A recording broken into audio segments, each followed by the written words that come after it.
My name is Ian and welcome to my gardening channel Planted. In this video we're going to look at figs and how they come through the winter, and you can just see there a change in colour. More about that in a moment. So it's the good, the bad and the ugly, and I want to impress upon you how every year is different. 2 years ago this fig, Olympia, was a top producer. I had over 60 figs on it. Last year it was mediocre. This year it got hit hard by our winter. We had one weekend when it was very cold, and you can see here we've got lots of dieback. So I think you could call that the ugly. This is the good. These are 2 figs that I grew outside last year, dug them up, put them in my cold shed, which is under my house but not really in my basement, and they came through the winter beautifully. I dug them up, took about 3 minutes, stuck them in a pot side by side with some growing medium, and that was it. But they were in a shed where they got no cold winds to dry them out. It probably froze in there, but here you can see that we've got figs that have set because of that mild condition. So it really is worth it. If you take care of your fig trees and you can prevent them from desiccation, you will get figs. These will be planted out, as you can see here. I've had other figs in these locations, but they didn't fruit for me reliably. So I'm going to plant Colonel Littman's Black Cross, and the other one is Sodus Ciliana, for those of you figmeisters out there that want to know the varieties.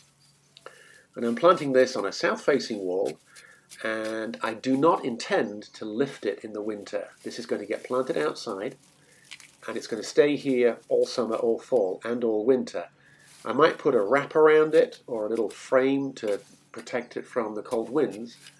I do find that as they get older, they get hardier. But this is my ongoing problem with growing figs. The varieties that are readily available are highly unlikely to be suitable as a reliable fig that's going to give you fruit. These varieties, you're not going to go into any store and find them. They're just not available. But it's worth persevering. Perhaps you try Brown Turkey or Brunswick or Celeste or any of those and literally get your feet wet. Work out what works, work out what doesn't work, and then you might move onwards and upwards with a better variety. Of course, whenever you plant anything, you have to make sure that you water the plant, but what you're really doing is watering the soil around it. So watering is the act of adding water. Hydration is the water that's available for the plant to take up. We've just hydrated our plant. Now I'm digging up here a notorious plant called Rhomdia collutea. Horrible roots, and it probably won't like being moved. I'm going to put a fig behind it. Oh, there you go, look at that. Yeah, nothing to write home about there when it comes to roots. Had this for quite a few years. It is on the tender side. It was taking up too much space where it was, and now that I dug out the wisteria last year, this plant is really on its last legs. It's either going to get on with it and grow this year, or it's going to go to that garden in the sky. So more about that. I'm going to plant that and hopefully it'll come back. It'll get a nice big prune.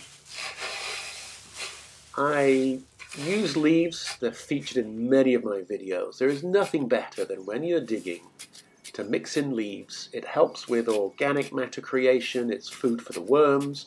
It increases aeration, increases water storage. Don't feel that you have to bag up all the leaves and cart them to the dump and then go and get organic matter from the dump that was the leaves that you actually took there the previous fall.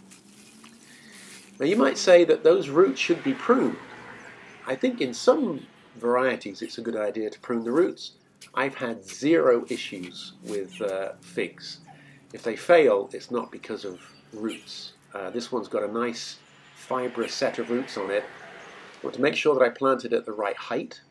There is some thought that figs are one of the few plants that you can plant deeper. And the thinking there is that if you get a very, very cold winter, the head might be frosted and die down, but the crown, being that little bit deeper, can put out roots, put out shoots, and will in fact survive.